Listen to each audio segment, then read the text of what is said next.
गुरु साक्षात् परब्रह्म तस्मै श्री गुरुवे नमः। अखंड मंडलाकारं व्याप्ति येन चराचरं तत्पदं दर्शितं देवं तानमामि गुरुदेव। बोल गुरु भगवान की जय। ओम गजाननं भूतगणाधिसेवितं कपित्तजम्बूफलचारुवक्त्रं उमासुतं शोकविनाशकारिकं नमामि विघ्नेश्वर पाद पंकजं। बोल गणपति गजानन भगवान की जय।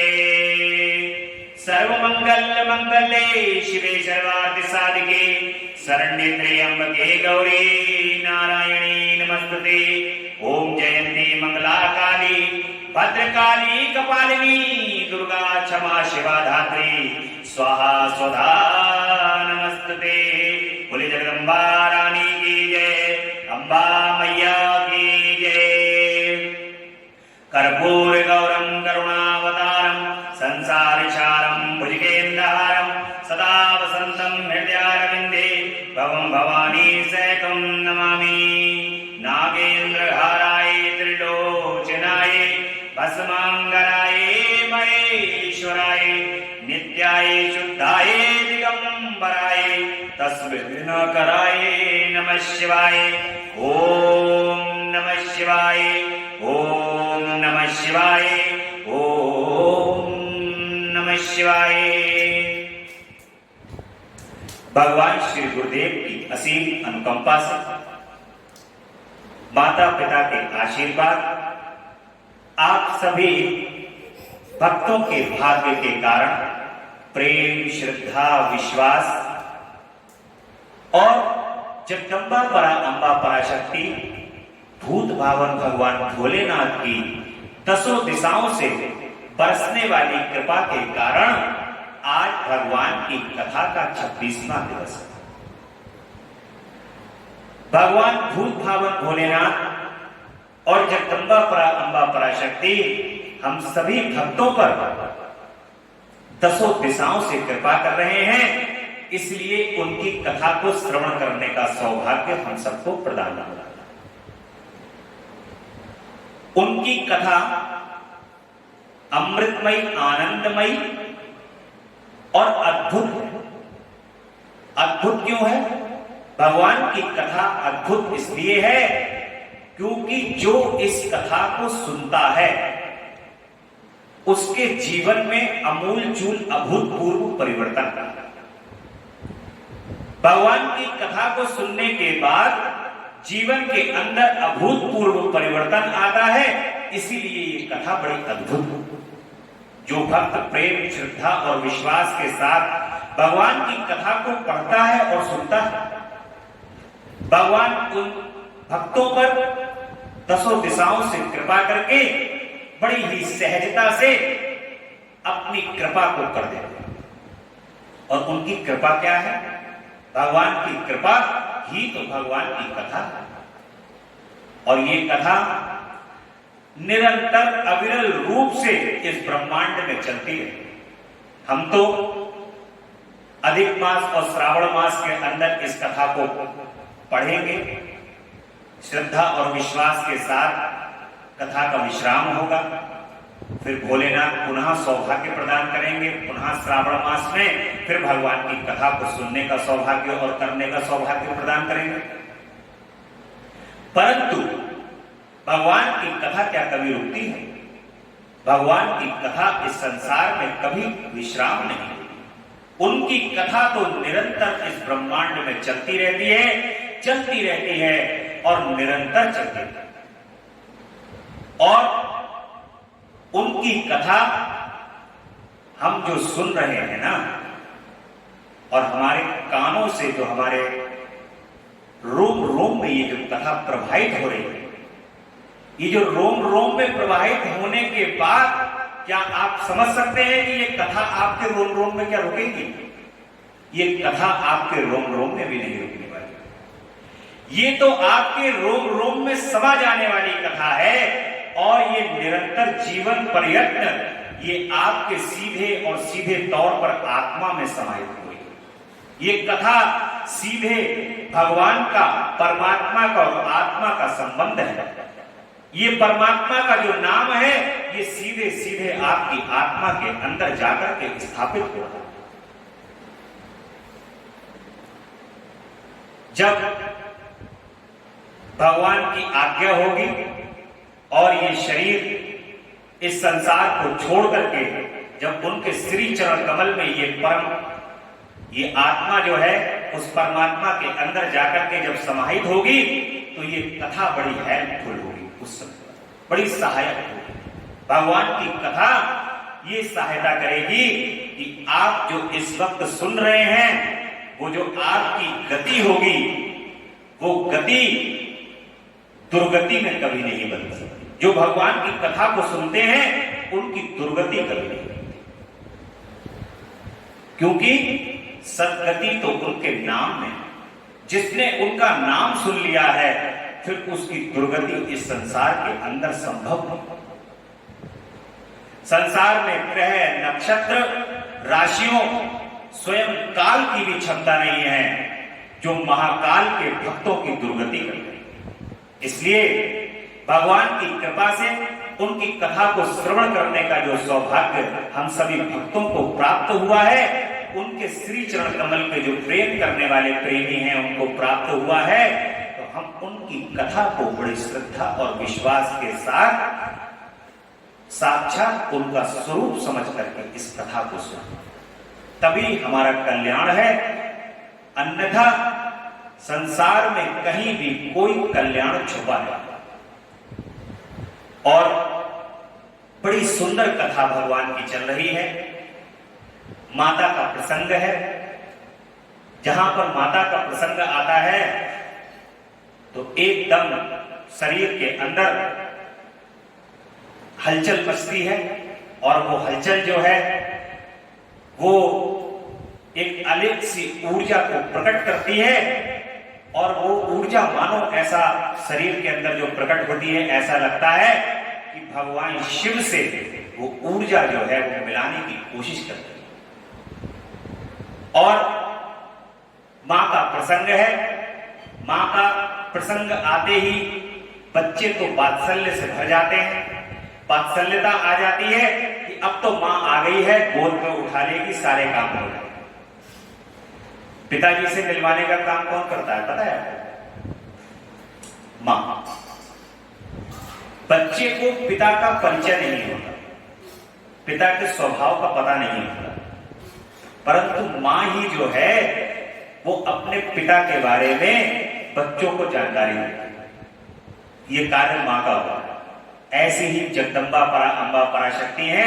भगवान शिव का स्वभाव और भगवान शिव की प्रकृति हम सभी को, मां का जब तक हम स्मरण नहीं करेंगे, मां का जब तक पूजन बंदन नहीं करेंगे, तब तक हमें भगवान शिव का दुलार नहीं प्राप्त होगा, भगवान शिव प्राप्त नहीं होंगे।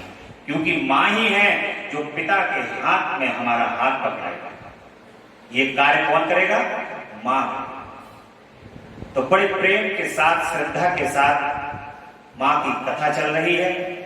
और आज की कथा में प्रयाग में समस्त महात्मा मुनियों द्वारा किए गए यज्ञ में दक्ष का भगवान शिव को तिरस्कार पूर्वक श्राप देना, नंदी द्वारा ब्राह्मण कुल को श्राप प्रदान करना और भगवान शिव का नंदी को शांत करना, ये हम आज की कथा में सुन रहे हैं।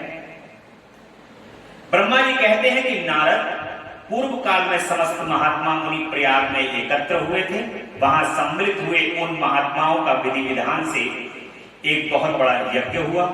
उस यज्ञ में सनक आदि ऋषि, सिद्धगण, देवऋषि, प्रजापति, देवता, ब्राह्मण, साक्षात्कार करने वाले ज्ञानी भी पधारे। मैं भी मूर्तिमान, महातेजस्वी, निगमों और आगमों से युक्त हो सा परिवार वहां गया। अब दक्ष प्रजापति ने जो है वो सबको बुलाया। भगवान शिव का उसको तिरस्कार करना है, भगवान शिव को नहीं बुलाना है। उन्होंने क्या किया है? सभी देवी देवताओं को सापरिवार बुलाया कि सब सापरिवार आओ। किसी का अपमान करना होता है ना जब, तो उसके जानने वाले जितने परिवार के लोग होते हैं उसको जरूर बुलाया। क्यों? क्योंकि वो बताएंगे उत्साहपूर्वक कि हम वहां गए, वहां ऐसा ऐसा यज्ञ हुआ, बड़ा अच्छा आयोजन हुआ, बड़ा सम्मान मिला। तो जो नहीं गया होता है ना, उसके मन के अंदर एक ग्लानि उत्पन्न होती है, रोष उत्पन्न होता है। उस रोष को उत्पन्न करने के लिए दक्ष प्रजापति ने संसार में किसी को नहीं छोड़ा है और सबको बुलाया, परंतु वो ये भूल गया कि केवल एक को बुलाने से ही सबकी कमी पूरी हो जाती। केवल उन्हीं को नहीं बुलाया है जिनको बुलाने से सारे यज्ञ की कमी पूर्ण हो जाती। तो ब्रह्मा जी कह रहे हैं कि मुझे परिवार वहां बुलाया, अनेक प्रकार के उत्सवों के साथ वहां उनका विचित्र समाज जुटा, नाना शास्त्रों के संबंध में ज्ञान चर्चा एवं वाद विवाद हो रहे थे। मुनि उसी अवसर पर सती तथा पार्षदों के साथ त्रिलोक हितकारी सृष्टिकर्ता एवं सबके स्वामी भगवान रुद्र भी वहां आ पहुंचे। भगवान शिव को आया देख संपूर्ण देवताओं, सिद्धों तथा मुनियों और मैंने भी भक्ति भाव से उन्हें प्रणाम किया और उनकी स्तुति की। फिर शिव की आज्ञा पाकर सब लोग प्रसन्नता पूर्वक यथास्थान बैठे। भगवान का दर्शन पाकर सब लोग संतुष्ट थे और अपने सौभाग्य की सराहना की। इसी बीच में प्रजापतियों के भी पति प्रभु दक्ष, जो बड़े तेजस्वी थे, अकस्मात घूमते हुए प्रसन्नता पूर्वक वहां पहुंच गए। वे मुझे प्रणाम करके मेरी आज्ञा लिए वहां बैठे। दक्ष उन दिनों समस्त ब्रह्मांड के अधिपति बनाए। किसी को पद जब प्राप्त होता है ना, नया नया, कहते हैं कि नया नया पद जो होता है वो हर एक को हजम नहीं होता। कोई पद अगर जैसे किसी को प्रदान करो तो हर वस्तु हर एक को प्रदान नहीं होती, परंतु जो उसका पात्र हो, सुपात्र हो, वही उस पद को हजम कर पाता है। अब दक्ष प्रजापति नए नए अधिपति बने हैं संपूर्ण संसार के लोग के, और अतः उनके द्वारा सम्मानीय थे, परंतु अपने इस गौरवपूर्ण पद को लेकर उनके मन में बड़ा अहंकार था। एक अहंकार की उत्पत्ति थी, क्योंकि वे तत्व ज्ञान से शून्य थे। उस समय समस्त देव ऋषियों ने नतमस्तक को स्तुति और प्रणाम के द्वारा दोनों हाथ जोड़कर उत्तम तेजस्वी दक्ष का आदर सत्कार किया। परंतु जो नाना प्रकार के लीला विहार करने वाले, सबके स्वामी और उत्कृष्ट लीला कार्य स्वतंत्र परमेश्वर है, उन परमेश्वर से उस समय दक्ष ने उन भगवान शिव को मस्तक नहीं झुकाया। अहंकार बहुत बुरी चीज है। इस अहंकार के वशीभूत होकर के व्यक्ति किसी का भी अपमान कर सकता है। ऐसा ही काम दक्ष प्रजापति ने किया अहंकार का, और भगवान शिव साक्षात बैठे हुए हैं, दक्ष प्रजापति को दिखाई नहीं दे रहे, और दक्ष प्रजापति ने भगवान शिव को प्रणाम नहीं किया अपने अहंकार के वशीभूत। देखिए, दो संबंध है। एक तो भगवान शिव त्रिलोकीनाथ है, और दूसरे रिश्ते में कौन है? दामाद। अपने दामाद का भी उन्होंने सम्मान नहीं कर रहे हैं यहां पे, और त्रिलोकीनाथ का भी सम्मान नहीं कर रहे। ये दोनों ही चीज अहंकार के वशीभूत होकर के उसकी बुद्धि पर पर्दा पड़ गया है, अंधेरा छा गया है, उसको दिखाई नहीं दे रहा। क्योंकि जिसको प्रभु दारुण दुख देही, ताकि मति पहले हरे। जिसको भगवान घनघोर दुख देने वाले होते हैं, उसकी मति पर पर्दा पड़ जाता है, वो नाना प्रकार के अपराध करने लगता है। उन अपराधों के कारण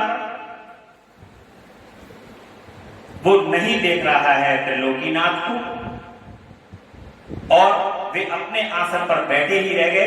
खड़े होकर दक्ष का स्वागत नहीं किया। महादेव को वहां मस्तक झुकाते न देख मेरे पुत्र प्रजापति दक्ष मन ही मन अप्रसन्न हो गया। अब उसकी ये लालसा है कि भगवान शिव जो है वो मुझे सर झुकाएं, मस्तक झुका करके कहें, आइए प्रजापति, आइए, बैठिए, आसन ग्रहण करिए। इस प्रकार की वो चाह रहा था कि मैं पदासीन हूं, पद के ऊपर आसीन हूं, तो इस पद को सब प्रणाम करें, दक्ष को सब प्रणाम करें। परंतु भगवान शिव अपने स्थान पर बैठे ही रहे। वो भगवान शिव जो समस्त संसार का निर्माण करने वाले हैं, वे क्या ऐसा कर सकते थे?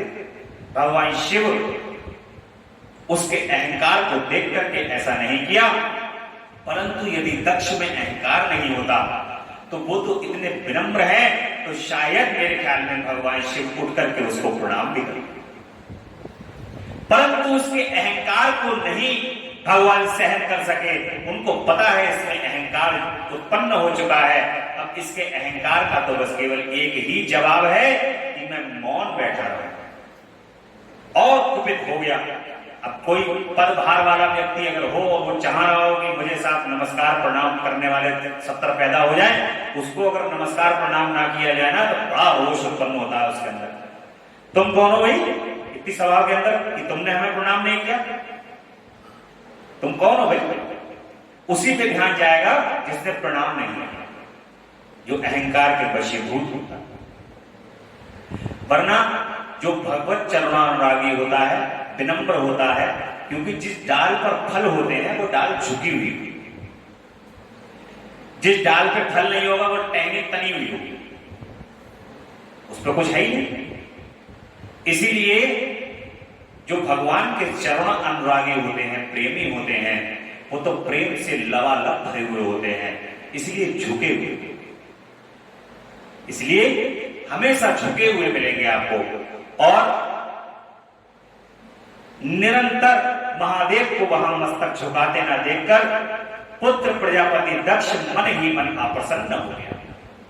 उन्हें रुद्र पर सहसा क्रोध आया, भगवान शिव पर वो क्रोध करने लगा और ज्ञान शून्य तथा महान अहंकारी होने के कारण महाप्रभु रुद्र को क्रूर दृष्टि से देखकर सबको सुनाते हुए उच्च स्वर में कहने लगा।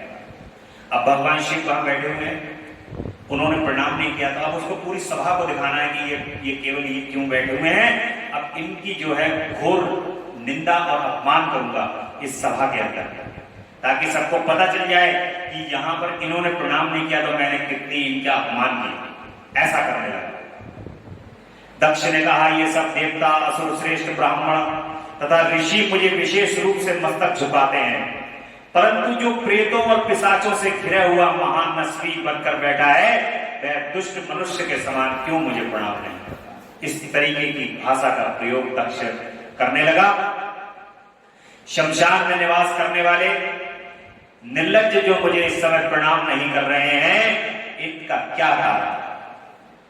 ऐसी भाषा, दुर्भाषा जो यूज करने लगा, इसके वेदों कर्म लुप्त हो गए हैं। यह भूतों और पिशाचों से सेवित हो मतवाला बना फिरता है और शास्त्रीय विधि की अवहेलना करके नीति मार्ग को सदा कलंकित किया।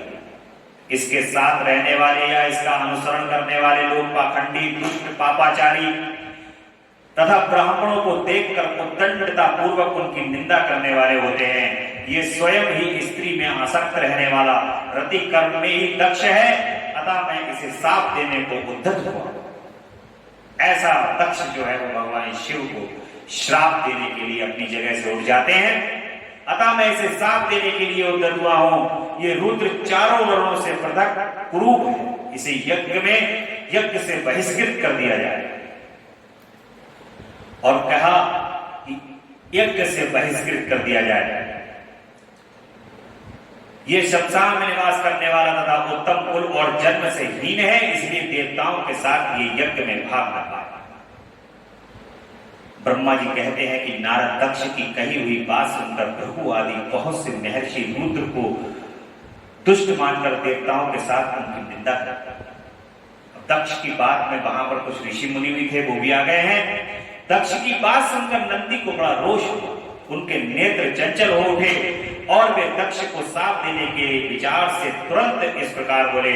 नंदीश्वर कहते हैं कि अरे रे महामूढ़ दुष्ट बुद्धि शठ दक्ष, तूने मेरे स्वामी महेश्वर को यज्ञ से बहिष्कृत क्यों कर दिया?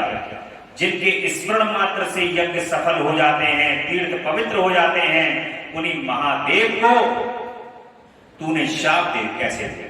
दुर्बुद्धि दक्ष, तूने ब्राह्मण जाति की चपलता से प्रेरित हो रुद्रदेव को व्यर्थ ही शाप दे डाला है। महाप्रभु रुद्र सर्वदा निर्दोष हैं, तथापि तूने व्यर्थ ही उनका उपहास किया। जिन्होंने इस जगत की सृष्टि की है, जो इसका जिनके द्वारा इसका संहार होगा, वही इन महेश्वर रूप को तूने शाप दे दिया। नंदी के इस प्रकार फटकारने पर प्रजापति दक्ष रोष से आग बबूला हो गए और उन्हें शाप देते हुए बोले, अरे रुद्रगणों, तुम इन सब वेदों से बहिष्कृत हो जाओ, वैदिक मार्ग से भ्रष्ट और महर्षियों द्वारा परितंत्रित पाखंडवाद में लग जाओ और शिष्टाचार से दूर रहो।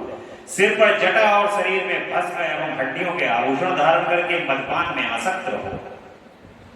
जब दक्ष ने शिव के पार्षदों को इस प्रकार शाप दे दिया, तब उस शाप को सुनकर शिव के प्रिय भक्त नंदी अत्यंत रोष से भसीभूत हो गए। शिलाद पुत्र नंदी भगवान शिव के प्रिय पार्षद और तेजस्वी हैं। वे गर्व से भरे हुए महादुष्ट दक्ष को तत्काल इस प्रकार उत्तर देते हैं।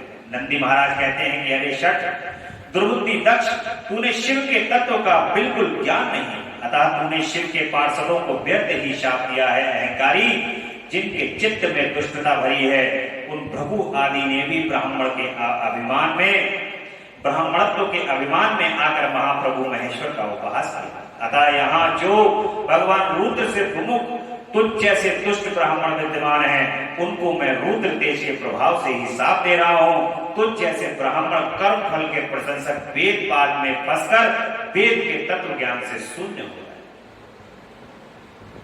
अब उन्होंने कहा कि पड़ जाओ ज्ञान के अंदर, परंतु जो ज्ञान का तत्व है वो तत्व से तुम शून्य हो, वो तत्व तुम लोगों को प्राप्त ही ना। ऐसा उन्होंने वहां उपस्थित ब्राह्मणों को स्थापित किया।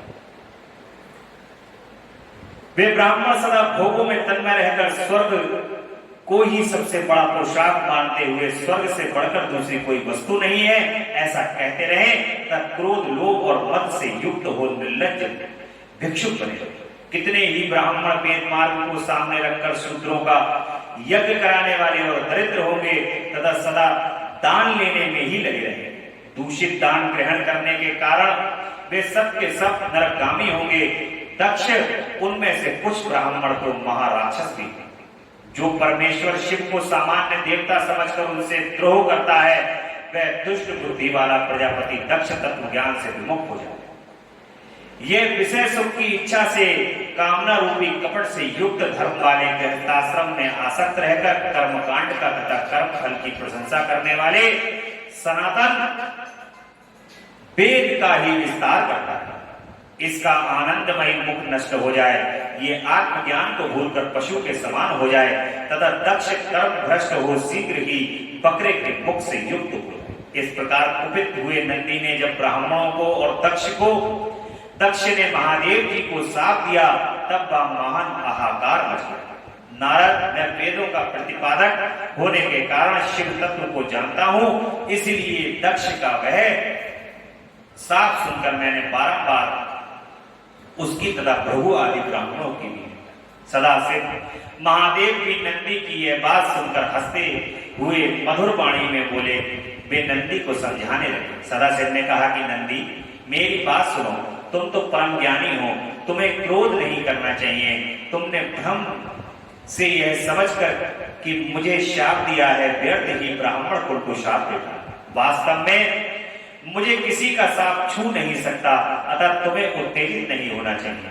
वेद मंत्राक्षरमय और सूक्तमय है, उसके प्रत्येक सूक्तों में समस्त देहधारियों के आत्मा प्रतिष्ठित है तथा उन मंत्रों के ज्ञाता नित्य आत्मवेत्ता हैं। इसलिए तुम रोषवश उन्हें शाप ना दो। किसी की बुद्धि कितनी ही दूषित की ना हो, पर वह कभी वेदों को शाप नहीं दे सकता। इस समय मुझे शाप नहीं मिला है, इस बात को तुम्हें ठीक ठीक समझना चाहिए। हे महामते, तुम संकादी सिद्धों को भी तत्व ज्ञान का उपदेश देने वाले हो, अतः शांत हो। मैं ही यज्ञ हूं, मैं ही यज्ञ कर्म हूं, यज्ञों के अंगभूत समस्त उपकरण भी मैं हूं। यज्ञ की आत्मा हूं, यज्ञ पारायण यजमान भी मैं ही हूं और यज्ञ से बहिष्कृत भी मैं ही हूं। ये कौन, तुम कौन और ये कौन? वास्तव में मैं ही हूं। अपनी बुद्धि से इस बात का विचार करो। तुमने ब्राह्मणों को व्यर्थ ही श्राप दिया है। ये महामते नंदी, तुम तत्व ज्ञान के द्वारा प्रपंच रचना का बात बोध करके आत्मनिष्ठ ज्ञान एवं क्रोध आदि से शून्य हो जाओ। ब्रह्मा जी कहते हैं कि नारद भगवान शंभु से इस प्रकार समझाने पर नंदिकेश्वर विवेक पारायण हो, क्रोध रहित एवं शांत हो गए। भगवान शिव भी अपने प्राण प्रिय पार्षद नंदी को शीघ्र ही तत्व का बोध कराकर प्रथम गणों के साथ वहां से प्रसन्नता पूर्वक अपने स्थान को चले। इधर रोषावेश से युक्त दक्ष भी ब्राह्मणों से घिरे हुए अपने स्थान को लौट गए, परंतु उनका चित्त शिवद्रोह में ही तत्पर था। उस समय रुद्र को शाप दिए जाने की घटना का स्मरण करके दक्ष सदा महाक्रोध से भरे रहते थे। उनकी बुद्धि पर मूर्ता छा गई थी। शिव के प्रति श्रद्धा को त्याग कर शिव पूजन को त्याग कर निंदा करने लगे। तात नारद इस प्रकार परमात्मा शंभु के साथ दुर्व्यवहार कर दक्ष ने जिस दुष्ट बुद्धि का परिचय दिया था वह मैंने तुम्हें बता दी। अब तुम उनकी पराकाष्ठा को पहुंची हुई दुर्बुद्धि को का वृतांत सुनो मैं बता। दक्ष के द्वारा एक महान यज्ञ का आयोजन किया गया। अब दक्ष ने एक यज्ञ का आयोजन किया है और इस यज्ञ के आयोजन के अंदर सोचा समझा रणनीति के तहत भगवान शिव को ले और ब्रह्मा जी कहते हैं कि नारद एक समय दक्ष ने बहुत बड़े यज्ञ आरंभ किया। उस यज्ञ की दीक्षा लेकर उन्होंने उस समय समस्त देवऋषियों महर्षियों देवताओं को बुलाया। वे सभी उस यज्ञ में पधारे। अगस्त, कश्यप, अत्रि, वामदेव, भृगु, दधीची, भगवान व्यास, भारद्वाज, गौतम, फैल, पराशर, गर्ग, भार्गव, कुकुश, शिव, सुमंतु, त्रिक, कंक और वैशप्यायन ये तथा दूसरे बहुसंख्यक मुनि अपनी स्त्री पुत्रों को साथ लेकर मेरे पुत्र दक्ष के यज्ञ में हर्षपूर्वक सम्मिलित हुए। इनके सिवा समस्त देवगण, महान अभ्युदयशाली लोकपालगण और सभी उपदेवता अपनी उपकारक सैन्य शक्ति के साथ वहां पधारे। दक्ष ने प्रार्थना कर सकल बल एवं विश्व सृष्टा ब्रह्मा को भी सत्य लोक से बुलवाया था। इसी तरह भांति भांति से सादर प्रार्थना करके वैकुंठ लोक से भगवान विष्णु भी उस यज्ञ में बुलाए गए। शिवद्रोही दुरात्मा दक्ष ने उन सबका बड़ा सत्कार किया। विश्वकर्मा ने अत्यंत दीप्तिमान, विशाल और बहुमूल्य दिव्य भवन बनाए थे। दक्ष ने वे ही भवन समागत अतिथियों को ठहरने के लिए दिए। सभी लोग सम्मानित हो उन संपूर्ण भवनों में यथा योग्य स्थान पाकर ठहरे थे। दक्ष का यह महायज्ञ उस समय कनखल नामक तीर्थ में हो रहा था, जहां कनखल हरिद्वार है। जगदम्बा की कृपा से आप लोग वहां पर हो आए हैं और ये जो यज्ञ है वो दक्ष का ये कनखल में चल रहा है। भगवान देवत्रयी की विधि को दिखाने का ये बताने वाला ब्रह्मा बना। इसी तरह संपूर्ण दिक्पाल अपने आयुधों और परिवारों के साथ द्वारपाल एवं रक्षक बने थे। सदा कौतूहल पैदा करते थे। स्वयं यज्ञ सुंदर रूप धारण करके दक्ष के उस यज्ञ मंडल में उपस्थित थे। महामुनियों में श्रेष्ठ सभी महर्षि स्वयं वेदों को धारण करने वाले हुए थे। अग्नि ने भी उस यज्ञ महोत्सव में शीघ्र ही भविष्य ग्रहण करने के लिए अपने सहस्त्रों रूप प्रकट किए। वहां 88,000 ऋषि एक साथ हवन करते, 64,000 देव ऋषि उद्गाता थे। ऊर्ध्वयु एवं होता भी उतने ही थे। नारद आदि देव ऋषि और सप्तऋषि पृथक पृथक कथा गान कर रहे थे। दक्ष ने अपने उस महायज्ञ में गंधर्वों, विद्याधरों, सिद्धों, 12 आदित्यों, उनके गणों, यज्ञों तथा नागलोक में विचरण करने वाले समस्त नागों का भी बहुत बड़ी संख्या में वर्णन किया। महर्षि, राजश्री और देवऋषियों के समुदाय तथा बहुसंख्यक नरेश भी वहां आमंत्रित थे, जो अपने मित्रों, मंत्रियों तथा सेनाओं के साथ वहां आए थे। यजमान दक्ष ने यज्ञ में वसु आदि समस्त देवगणों का भी वर्णन किया। कौतुक और मंगलाचार करके जब दक्ष ने यज्ञ की दीक्षा ली तथा जब उनके लिए बारंबार स्वस्ति वाचन किया जाने लगा, तब वे अपनी पत्नी के साथ बड़ी शोभा पाने लगे। इतना सब करने पर भी दुरात्मा दक्ष ने उस यज्ञ में भगवान शंभु को नहीं आमंत्रित किया। उनकी दृष्टि में कपालधारी होने के कारण वे निश्चय ही यज्ञ में भाग पाने योग्य नहीं थे।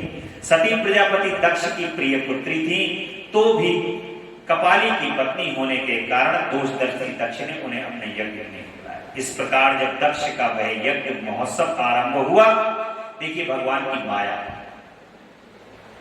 एक तरफ तो दक्ष और दक्ष की पत्नी ने घोर जगदम्बा की तपस्या करके जगदम्बा को अपने घर पुत्री होने का आशीर्वाद प्राप्त किया और आज उसी अहंकार के वशीभूत होकर के, माया के वशीभूत होकर के वो साक्षात जगत जननी को भी उस यज्ञ के अंदर नहीं बुला।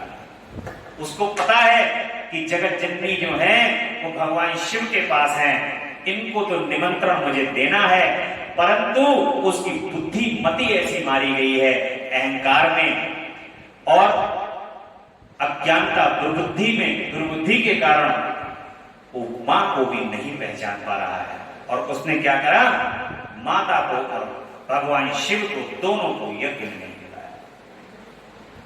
उस समय वहां भगवान शंकर को उपस्थित ना देख शिव भक्त दधीची का चित्त अत्यंत उद्विग्न हो उठा और वो यूं बोले कि मुख्य देवताओं तथा महर्षियों, आप सब लोग प्रशंसा पूर्वक अपनी बात सुने। इस यज्ञ महोत्सव में भगवान शंकर नहीं आए हैं, इसका क्या कारण है? यद्यपि ये देवेश्वर बड़े बड़े मुनि और लोकपाल यहाँ पधारे हैं, तथापि उन महात्मा पिनाकपाणी शंकर के बिना ये यज्ञ अधिक शोभा नहीं पाया। बड़े बड़े विद्वान कहते हैं कि मंगल में भगवान शिव की कृपा दृष्टि से ही समस्त मंगल कार्य संपन्न होते हैं। जिनका ऐसा प्रभाव है वे पुराण पुरुष वृषभध्वज परमेश्वर श्री नीलकंठ यहाँ क्यों नहीं दिखाई?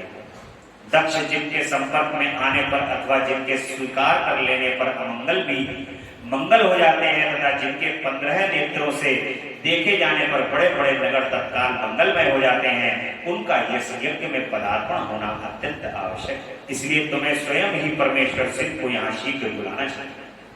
दधीची समझा रहे हैं कि तुम्हें उनको बुलवाना चाहिए।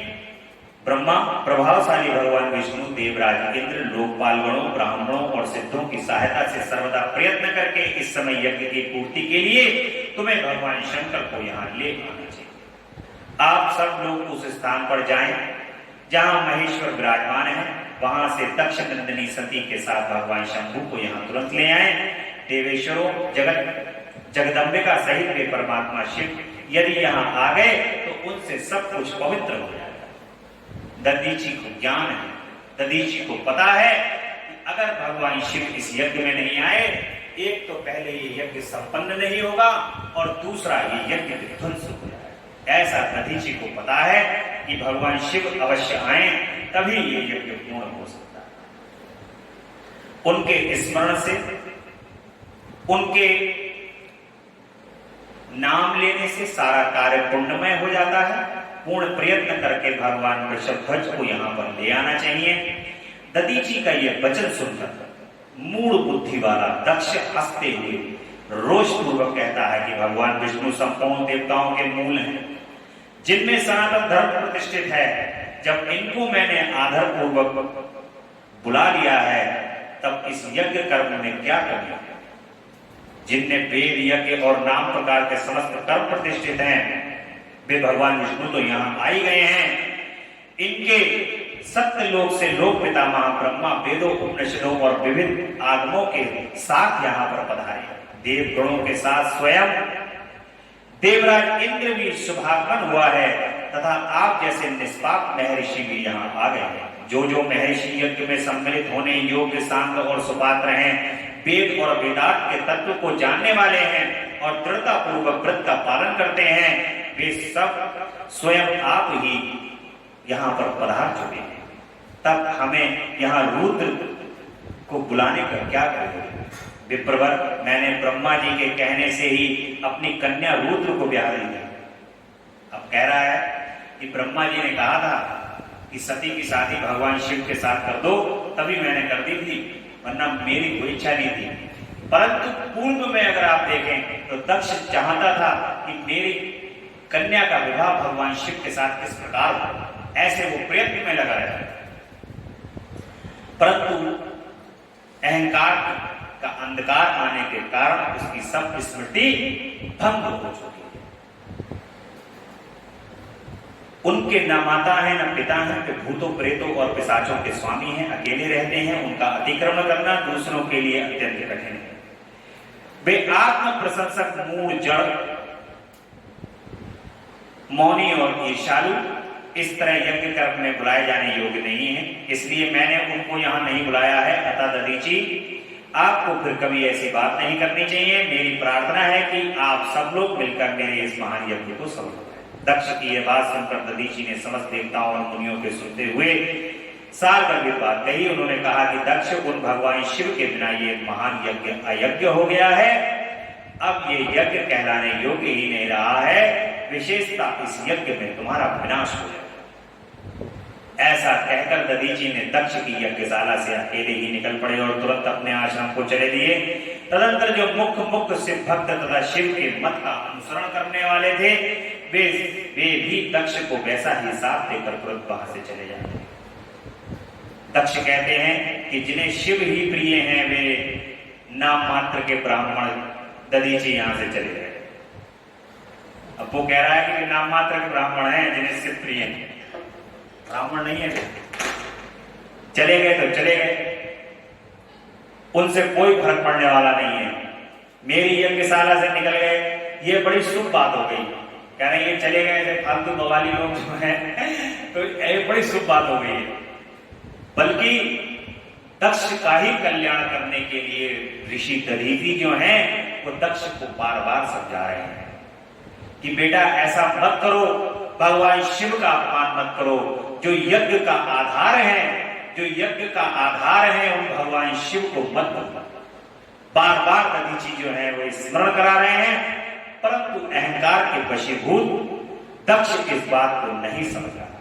वह बड़ी शुभ बात हुई है। मुझे सदा यही अभीष्ट है। देवेश, देवताओं और मुनियों में सत्य कहता हूं, जिनके चित्त की विचार शक्ति नष्ट हो गई है, जो मंद बुद्धि हैं और मिथ्यावाद में लगे हुए हैं, ऐसे वेद बहिष्कृत दुराचारी लोगों को यज्ञ के त्याग ही देना चाहिए। विष्णु आदि आप सब देवता और ब्राह्मण वेदवादी हैं, अतः मेरे इस यज्ञ को शीघ्र ही सफल बनाओ। अब वो कह रहा है कि इस यज्ञ को सफल बनाओ। भगवान शिव नहीं है। एक ऐसा होता है, देखो व्यक्ति जब किसी को नहीं बुला रहा है, पता सबको होता है कि अगर हमने इनको नहीं बुलाया है या हमने ये कार्य नहीं किया है तो अब मामला असफल हो जाएगा। भगवान शिव के बारे में तो सब जानते हैं, जहां ये नहीं है वहां तो कोई कार्य सफल है नहीं। पता दक्ष को भी है कि यज्ञ सफल नहीं होने वाला, परंतु वो जबरदस्ती जो है वो सबको ऊपर प्रेशर कर रहा है, अपने अहंकार को ऊपर रख करके कि इस यज्ञ को सफल बनाओ। भगवान विष्णु पे प्रेशर कर रहा है कि प्रभु इस यज्ञ को सफल बनाइए। ब्राह्मणों को कह रहा है कि यज्ञ को सफल। ब्रह्मा जी कहते हैं दक्ष की यह बात सुनकर शिव जी की माया से मोहित हुए समस्त देवऋषि उस यज्ञ में देवताओं का पूजन और हवन करते। मुनीश्वर नारद इस प्रकार उस यज्ञ को साथ मिला, उसका वर्णन किया गया। अब यज्ञ के विध्वंस की घटना को बताया जाए। ब्रह्मा जी कहते हैं नारद जब देवऋषिगण बड़े उत्साह और हर्ष के साथ दक्ष के यज्ञ में जा रहे थे, उसी समय अब देखो जैसे जिसको नहीं बुलाया है तो सब लोग उसी के घर की ओर को होके जाते हैं जिसको नहीं बुलाया। कहां जा रहे हो भैया? भैया आज उनके यहाँ बहुत बढ़िया कार्यक्रम हो रहा है, आज हम सबको बुलाया है परिवार सहित, आपको नहीं बुलाया। व्यक्ति कहता जाता है, जब किसी को पता चल जाती है ना इन्हें नहीं बुलाया, तो दूसरे को और आग लगाने को, जलाने को ये जरूर कहा जाता है कि भैया हम तो वहां जा रहे हैं, बड़ा अच्छा यज्ञ हो रहा है। जिसकी पुत्री और पिता के यहाँ यज्ञ हो रहा है और पुत्री को नहीं बुलाया गया है, ऐसे समय पर माता जो है वो देख रही है कि अरे वाह, बहुत लोग जो हैं वो अपने अपने वाहनों के ऊपर चढ़ करके जा रहे हैं, सभी देवता लोग जा रहे हैं। माता बड़े विस्मय से देखती है कि ये सब कहां जा रहे हैं, और विस्मय से देखते हुए माता रोक लेती है और कहती हैं, प्रसन्नता पूर्वक क्रीड़ा में लगी हुई माता उस समय रोहिणी के साथ दक्ष यज्ञ में जाते हुए चंद्रमा को देखती है। चंद्रमा को देखकर वे अपनी हितकारिणी प्राण प्राणी श्रेष्ठ सखी विजया से बोलती हैं कि मेरी सखियों में श्रेष्ठ प्राण प्रिय विजय, जल्दी जाकर पूछ तो आओ कि ये चंद्रदेव रोहिणी के साथ कहां जा रहे हैं। सती के इस प्रकार आज्ञा देने पर माता की जो विजया सखी हैं तुरंत उनके पास गईं और उनने यथोचित शिष्टाचार के साथ पूछा कि चंद्रदेव आप कहां जा रहे हैं। विजया का यह प्रश्न सुनकर चंद्रदेव ने अपनी यात्रा का उद्देश्य आदरपूर्वक बताया। दक्ष के यहाँ होने वाले यज्ञोत्सव आदि का सारा वृतांत कहा। वह सब सुनकर विजया बड़ी उतावली के साथ देवी के पास आई और चंद्रमा ने जो कुछ कहा वह सब उसने कह सुनाया। उसे सुनकर कालिका सती देवी को बड़ा विस्मय है। उन्होंने यह सूचना न मिलने का क्या कारण है, ये बहुत सोचने विचारने पर भी उनकी समझ में नहीं। अब माता सोच रही है कि मेरे पिता के यहाँ कार्यक्रम हो रहा है, यज्ञ कर रहे हैं पिता इतना बड़ा, हम लोगों को नहीं बुलाया। अब माता सोच रही है कि क्या ऐसी बात है, क्योंकि देखिए जो अपनी संतान होती है, पुत्र पुत्री होती है, उनको तो सब तरीके से यही होता है कि हमारे माता पिता तो हमें बुलाएंगे ही बुलाएंगे, ऐसा तो हो ही नहीं सकता। क्या ऐसा कारण हो सकता है जो हमारे पिताजी ने नहीं बुलाया? चाहे कितनी भी बड़ी गलती हमसे जीवन के अंदर हो गई हो, परंतु हमारे पिताजी ने नहीं बुलाया, तो इसका फिर क्या कारण, क्या कारण हो सकता है? माता कहती है कि ऐसा क्या कारण हो सकता है कि जिससे इतना बड़ा यज्ञ हो रहा है और हमें और इनको नहीं बुलाया, बाकी सबको बुला दिया। माता सती कहते हैं कि प्रभु भगवान शंकर के पास जाती हैं और कहते हैं कि प्रभु मेरे पिताजी के यहाँ कोई बड़ा यज्ञ हो रहा है, उसमें बहुत बड़ा उत्सव, सब देव ऋषि एकत्र हो रहे हैं, देव देवेश्वर पिता के पास उस महान यज्ञ में चलने की रुचि आपको क्यों नहीं हुई? भगवान शंकर से माता कह रही है कि इतना बड़ा यज्ञ कर रहे हैं, सभी देवताओं को, ऋषियों को, सबको बुलाया और आपके जाने की रुचि नहीं हो रही। भगवान शिव इस विषय में जो बात है वह सब मुझे बताइए। महादेव कहते हैं सुहृदों का यह धर्म है कि वे सुहृदों के साथ मिले जुले, यह मिलन उनके महान प्रेम को बढ़ाने वाला होता है। तथा प्रभु मेरे स्वामी आप मेरी प्रार्थना मानकर सर्वदा प्रयत्न करके मेरे साथ पिताजी की यज्ञशाला में आज ही चलिए। अब वो भगवान शिव से प्रार्थना कर रही हैं। भगवान शिव कह रहे हैं कि जो सुहृद लोग हैं, सुहृदय लोग हैं, उनकी यज्ञशाला में सुहृदय लोग ही पहुंचे, ऐसा भगवान कह रहे हैं। और सती की ये बात सुनकर भगवान महेश्वर देव, जिनका हृदय दक्ष के बाण बाणों से घायल हो चुका था, मधुर वाणी से कहते हैं कि देवी तुम्हारे पिता दक्ष मेरे विशेष द्रोही हो गए। तुम्हारे जो पिता हैं वो मेरे विशेष द्रोही हो गए हैं। जो प्रमुख देवता और ऋषि अभिमानी, मूल और ज्ञान शून्य हैं, वे ही सब तुम्हारे पिता के यज्ञ में। जो लोग बिना बुलाए दूसरे के घर जाते हैं वे वहां अनादर पाते हैं, और जो मृत्यु से भी बढ़कर के कष्टदायक है। अतः प्रिय तुमको और मुझको तो विशेष रूप से दक्ष के यज्ञ में नहीं जाना चाहिए। भगवान शिव कह रहे हैं, पूरे संसार को एक शिक्षा दे रहे हैं। कितना भी बड़ा कार्यक्रम, कितना भी आकर्षित करने वाला कार्यक्रम हो, कभी भी व्यक्ति को किसी भी कार्यक्रम के अंदर बगैर बुलाए कभी किसी के यहां नहीं जाना चाहिए। जब तक आमंत्रण ना हो तब तक बगैर आमंत्रण के कहीं जाना नहीं चाहिए। जो बगैर आमंत्रण के पहुंच जाता है, क्योंकि जो कार्यक्रम कर रहा है ना, वो हो सकता है कभी कभी तो भूलवश नहीं बुलाता किसी को, परंतु हो सकता है उसने सबको बुलाया हो और उसको अपमानित करने का विचार हो जिसको उसने नहीं बुलाया है, तो उसका वो घोर अपमान उस समय पे कर देगा यदि वो व्यक्ति बगैर बुलाए हुए उस जगह पे, उस स्थान पर पहुंच जाए। आपसे कोई पानी तक को नहीं पूछेगा, खाने तक को नहीं पूछेगा, उस समय आपको बहुत अपमान फील होगा और आपको ऐसा लगेगा कि मैं यहाँ पर मृत्यु तुल्य जो कष्ट प्राप्त होगा आपके हृदय को, ऐसा लगेगा जैसे प्राण शरीर के अंदर है ही नहीं। उस समय पे जो अपमान होगा, वो अपमान से बचने के लिए सदैव व्यक्ति को उन जगहों पर जाना चाहिए जहां पर वो बुलाया गया, निमंत्रण। कभी भी किसी ने कोई शुभ कार्य, मांगलिक कार्य यदि किया हुआ है, शादी है, ब्याह है, अन्य कोई कार्यक्रम है, बगैर बुलाए किसी कार्यक्रम में कभी भी नहीं, इन कार्यक्रमों को कभी बगैर बुलाए अटेंड नहीं। ऐसा ही भगवान शिव माता से कह रहे हैं और कह रहे हैं कि अतः प्रिय तुम्हें और मुझे विशेष रूप से नहीं जाना चाहिए।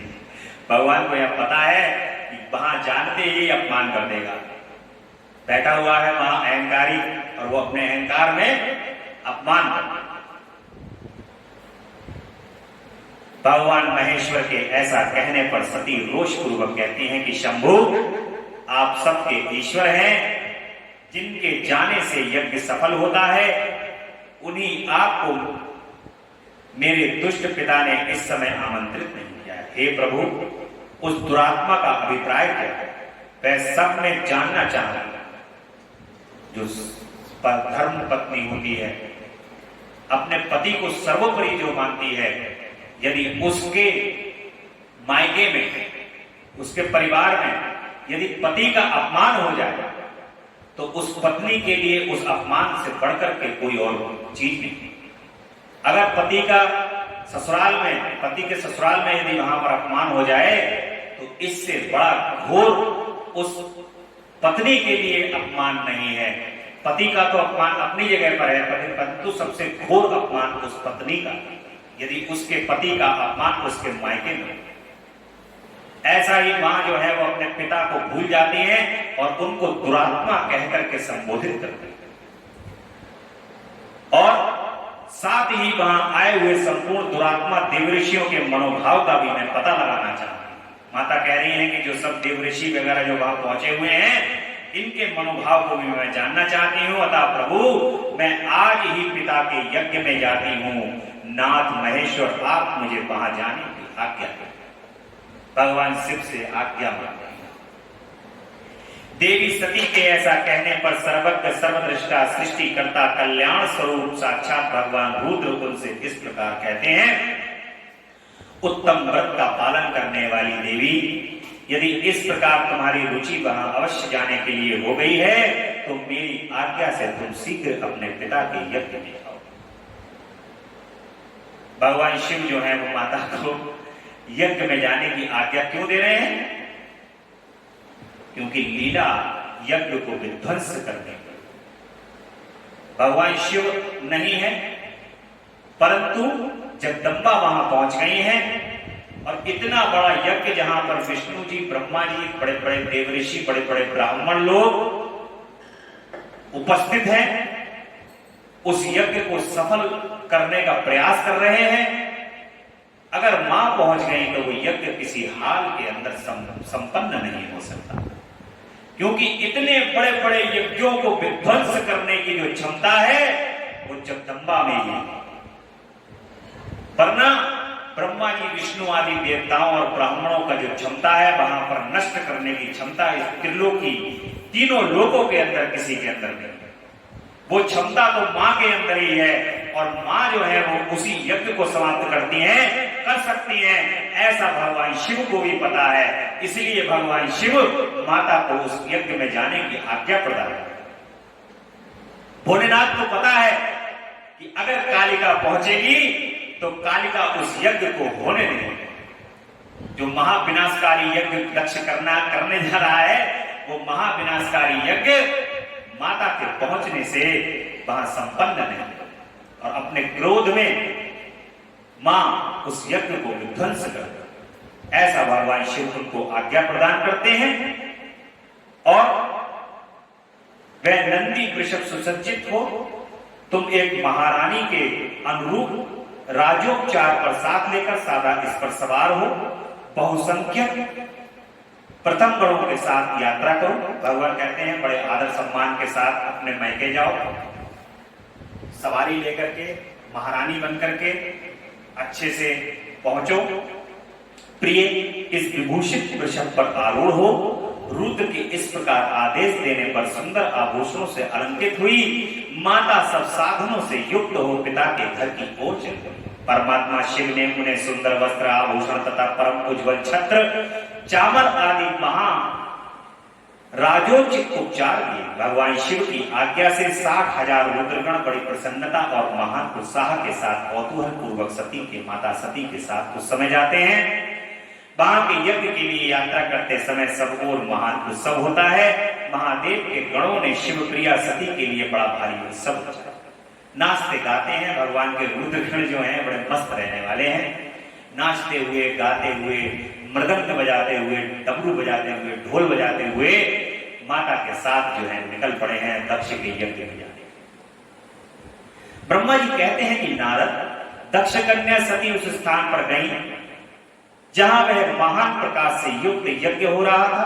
वहां देवता, असुर और मुनिंद्र आदि के द्वारा कौतूहल पूर्ण कार्य हो रहे थे। सती ने वहां अपने पिता के भवन को नाना प्रकार की आश्चर्यजनक वस्तु से संपन्न, उत्तम प्रभा से परिपूर्ण, मनोहर तथा देवताओं और ऋषियों के समुदाय से भरा हुआ। माता पहुंचती है और कहती है बड़ा सुंदर भवन सजा हुआ है जहां पर यज्ञ हो रहा है और देवता लोगों से खचाखच भरा हुआ है। पूरा स्थान इतना बड़ा यज्ञ है। 84,000 ऋषि तो जो है आहुति दे रहे हैं, 64,000 मुनि उस यज्ञ में उच्चारण कर रहे हैं, मंत्र बोल रहे हैं।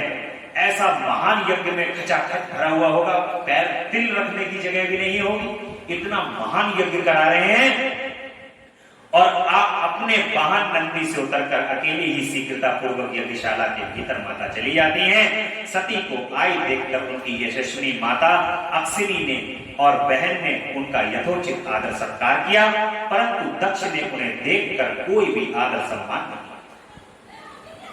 जिसको प्रभु दारुण दुख दे ताकि मति पहले, अब तो पुत्री के रूप में जिनको मांगा था जगदम्बा उनकी भी विस्मृति कर चुका है। अगर जगदम्बा को आदर पूर्वक नमन कर लिया होता वहां पर तो शायद सभी पाप उसके नष्ट हो गए होते और जगदम्बा को आदर पूर्वक नमन करने से ही उसका यज्ञ सफल हो गया होता, परंतु उसने भगवान शिव की लीला के अंतर्गत ऐसा नहीं किया। परंतु दक्ष ने ऐसा नहीं किया और भगवान शिव की माया के मोहित हुए दूसरे लोग भी उनके प्रति आदर का भाव नहीं दिखा सके। मुनि सब लोगों के द्वारा तिरस्कार प्राप्त होने से माता सती को बड़ा विस्मय हुआ, तो भी उन्होंने अपने माता पिता के चरणों में मस्तक झुकाया।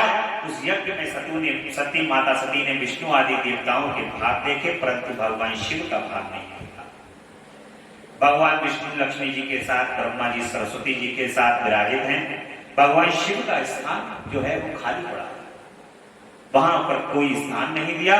जैसे कभी कभी ऐसा होता है कि कोई व्यक्ति नहीं आता तो उसका परोसा ही निकाल दिया जाता है, सामान निकाल दिया जाता है कि ये साहब इनका सामान है, आज नहीं आ पाएंगे किसी कारणवश, तो इनका सामान निकाल दिया।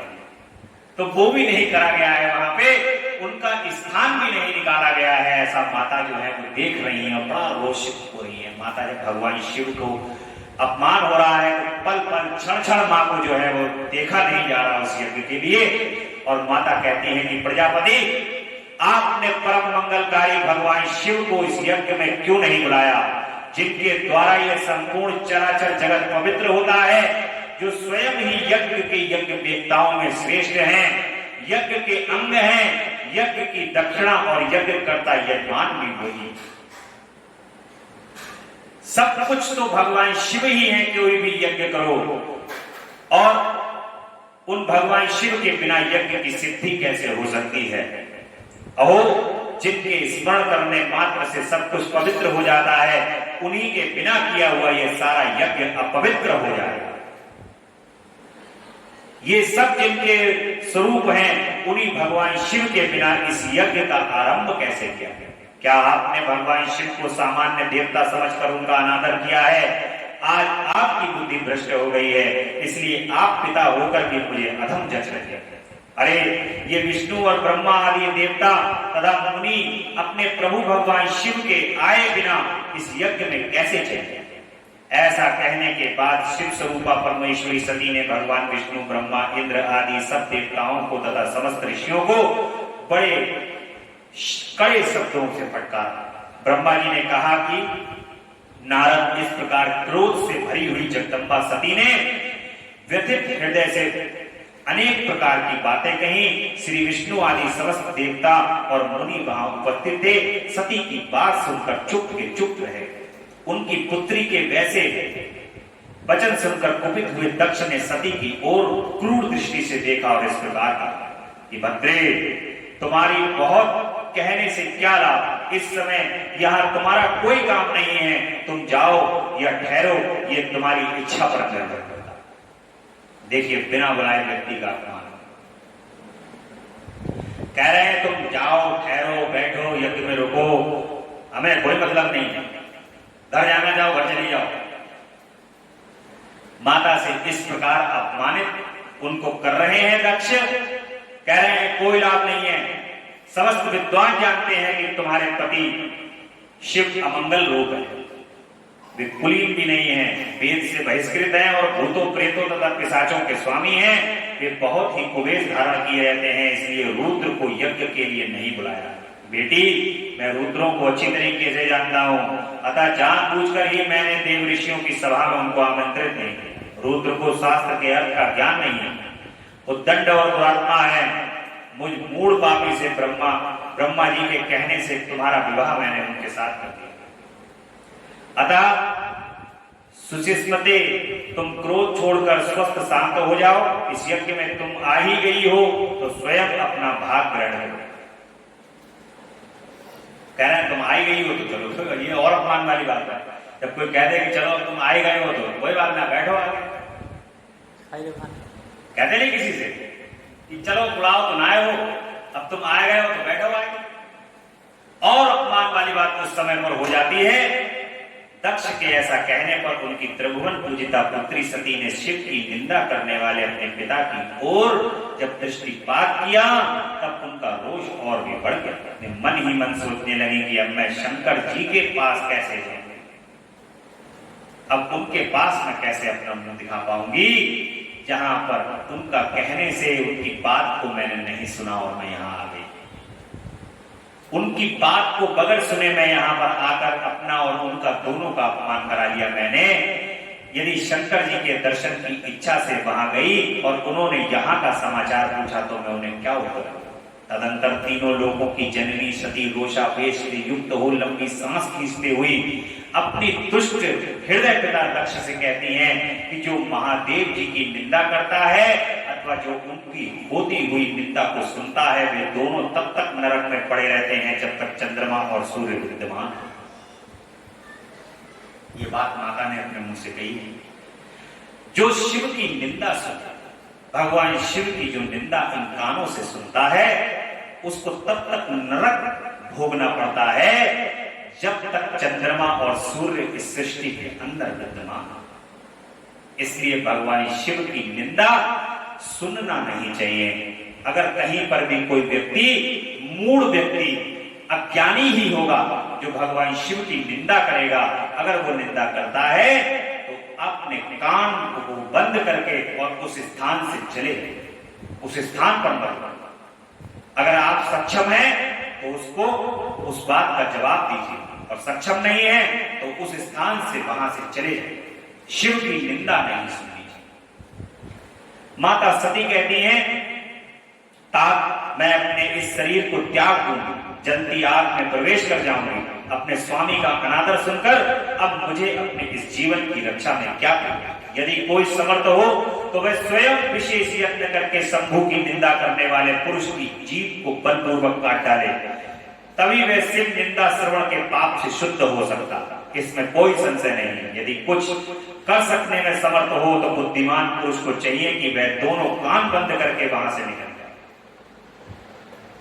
माता कह रही है, यदि कुछ करना नहीं है, जीभ काटने के लिए अगर सक्षम है तो जीभ काट दे शिव की निंदा करने वाले की, और यदि इन बातों के लिए सक्षम नहीं है तो अपना कान बंद करके वहां से निकल जाना ही है। अगर निंदा कर रहा है कोई, इससे वह शुद्ध रहता है, दोष का भागी नहीं होता, ऐसा श्रेष्ठ विद्वान है। इस प्रकार धर्म नीति बताने पर सती को अपने आने के कारण वाला पश्चाताप हुआ। उन्होंने व्यथित चित्त से भगवान शंकर के वचन का स्मरण किया। फिर सती माता अत्यंत कुपित हो दक्ष से, उन विष्णु आदि समस्त देवताओं से तथा मुनियों से भी निडर होकर के कहती हैं कि माता कहती हैं, तात तुम भगवान शंकर के निंदक हो, इसके लिए तुम्हें पश्चाताप होगा। यहाँ महान दुख भोग कर अंत में तुम्हें यातना भोगनी पड़ेगी। इस लोक में जिनके लिए ना कोई प्रिय है ना अप्रिय, उन निर्भर परमात्मा शिव के प्रतिकूल तुम्हारे सिवा दूसरा कौन चल सकता? जो दुष्ट लोग हैं वे सदा ध्यान ईर्ष्या पूर्वक यदि महापुरुषों की निंदा करें तो उनके लिए यह कोई आश्चर्य की बात नहीं, परंतु जो महात्माओं के चरणों की रस से अपने अज्ञान अर्थक धारक को दूर कर चुके हैं, उन्हें महापुरुषों की निंदा शोभा नहीं। जिनका शिव ये 2 अक्षरों का नाम है, कभी बातचीत के प्रसंग से मनुष्य की वाणी द्वारा एक बार भी उच्चारित हो जाए तो वह संपूर्ण पापा राशि को शीघ्र ही नष्ट कर देता है। माता कह रही हैं कि ये 2 अक्षर का नाम है भगवान शिव का, जो धोखे से भी कह देता है शिव, ओम नमः शिवाय धोखे से भी कह देता है, उसके पापा राशि सब नष्ट हो जाए। उन्हीं पवित्र कीर्ति वाले निर्मल शिव से तुम द्वेष करते हो। आश्चर्य है वास्तव में तुम अशिव अमंगल हो। महापुरुषों के मनरूपी मधुकर ब्रह्मानंद में रस का पान करने की इच्छा से जिनके सर्वार्थदायक चरण कमलों का निरंतर सेवन किया करते हैं, उन्हीं से तुम मूर्खतावश द्रोह करते हो। जिन्हें तुम शिव नाम काम से अशिव के बताते हो, उन्हें क्या तुम्हारे सिवा दूसरे विद्वान नहीं जानते? ब्रह्मा आदि देवता, सनक आदि मुनि तथा अन्य ज्ञानी क्या उनके स्वरूप को नहीं समझते हैं? उदारवृत्ति भगवान शिव जटा फैलाए, कपाल धारण किए, शमशान में भूतों के साथ प्रसन्नता पूर्वक रहते तथा भस्म एवं नरमुंडों की माला को धारण करते हैं। इस बात को जानकर भी जो मुनि और देवता उनके चरणों में गिरे हुए निर्माल्य को बड़े आदर के साथ अपने मस्तक पर चढ़ाते हैं, इसका क्या कारण है? यही कि वे भगवान शिव ही साक्षात परमेश्वर हैं। 2 प्रकार के कर्म बताए गए हैं। मनीषी पुरुषों को उनका विचार करना चाहिए। वेद में विवेचन पूर्वक उनके रागी और विरागी 2 प्रकार के अलग अलग अधिकारी बताए गए हैं। वे परस्पर विरोधी होने के कारण उक्त दोनों प्रकार के कर्मों का एक साथ एक ही कर्ता के द्वारा आचरण नहीं किया जा सकता। भगवान शंकर तो परब्रह्म परमात्मा है, उनमें इन दोनों ही प्रकार के कर्मों का प्रवेश नहीं है। उन्हें कोई कर्म प्राप्त नहीं होता, उन्हें किसी भी प्रकार के कर्म करने की आवश्यकता नहीं, ना तो किसी कर्म के द्वारा प्राप्त होता है और ना वो कोई किसी प्रकार का कोई कर्म करते हैं। पिताजी हमारा ऐश्वर्य अव्यक्त है, उसका कोई लक्षण व्यक्त नहीं है।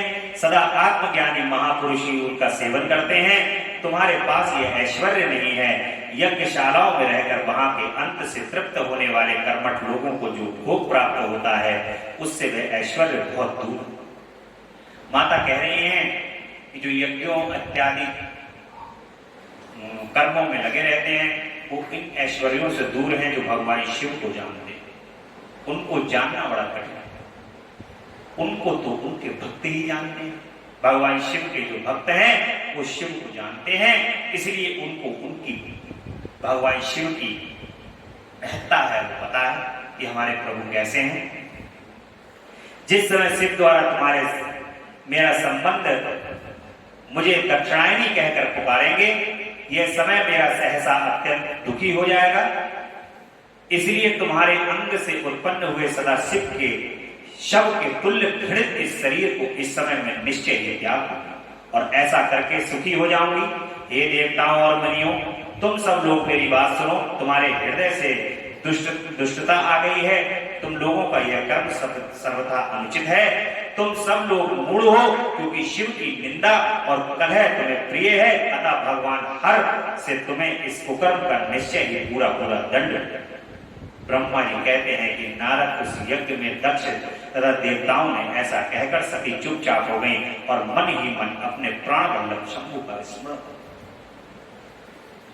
भगवान शिव का माता जो है वहां पर स्मरण करती हैं और कहती हैं कि जो भगवान शिव की यहां पर तिरस्कार किया गया है, ऐसे शरीर के सामने जो दक्ष ने मुझे शरीर प्रदान किया है, उसी दक्ष ने उन्हीं भगवान का अपमान किया है, भगवान शिव का अपमान किया है। ये दक्ष का ही दिया हुआ शरीर है, अब ये शरीर जो है वो मैं नहीं, ऐसा प्रण जो है वो माता अपने मन के अंदर ले लेती हैं। और माता जो ब्रह्मा जी कहते हैं कि नारद मौन हुई सती देवी अपने पति का सादर स्मरण करके शांत चित्त हो सहसा उत्तर दिशा में भूमि पर बैठ गई।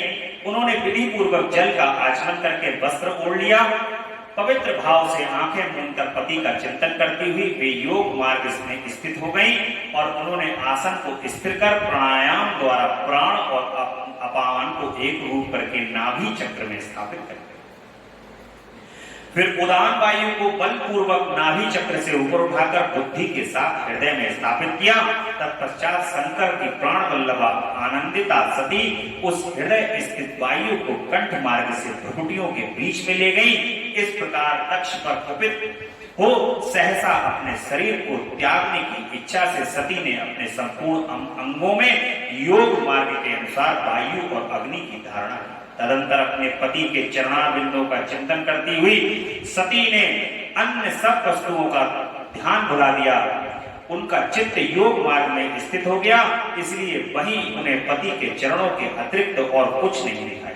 मुनि श्रेष्ठ सती का निष्पाप शरीर तत्काल गिरा और उनकी इच्छा के अनुसार योगाग्नि से जलकर उसी क्षण भस्म हो गया। उस समय वहां आए हुए देवता आदि ये घटना देखी, तब वे बड़े जोर से हाहाकार कर उनका ये महान उद्धत विचित्र एवं भयंकर हाहाकार आकाश में पृथ्वी तल पर सब ओर फैल गया।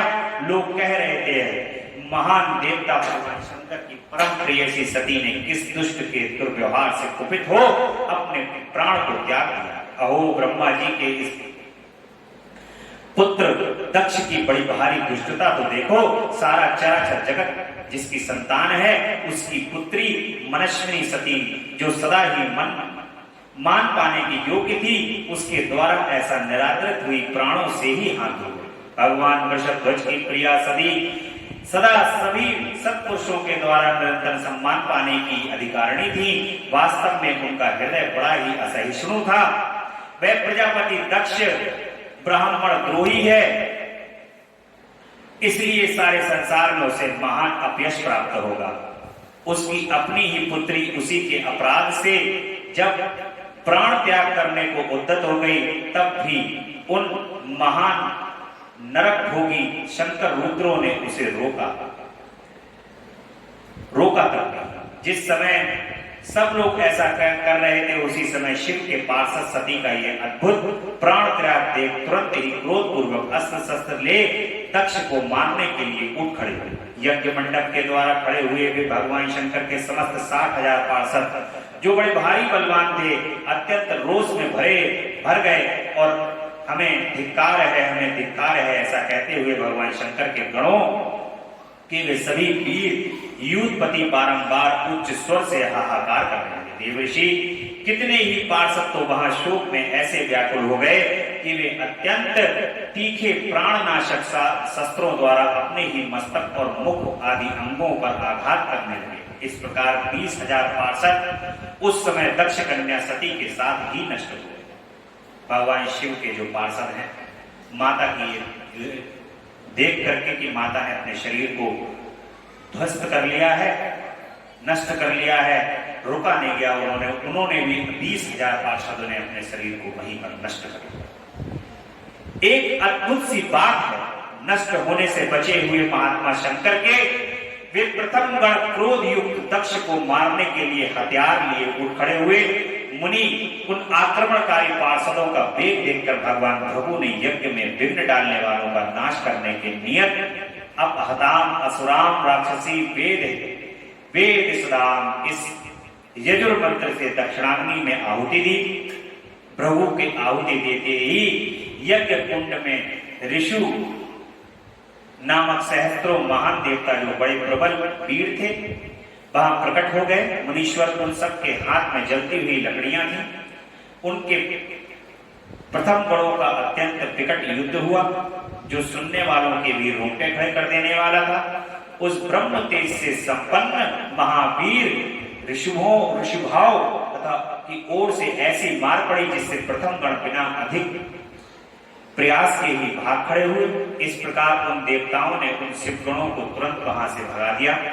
इस अद्भुत सी घटना को भगवान शिव की महाशक्तिमती इच्छा से ही हो रहा था। यह सब देखकर ऋषि इंद्रादि देवता विशेष रूप अश्विनी कुमार और लोकपाल चुप हो रहे थे। कोई सब ओर से आकर के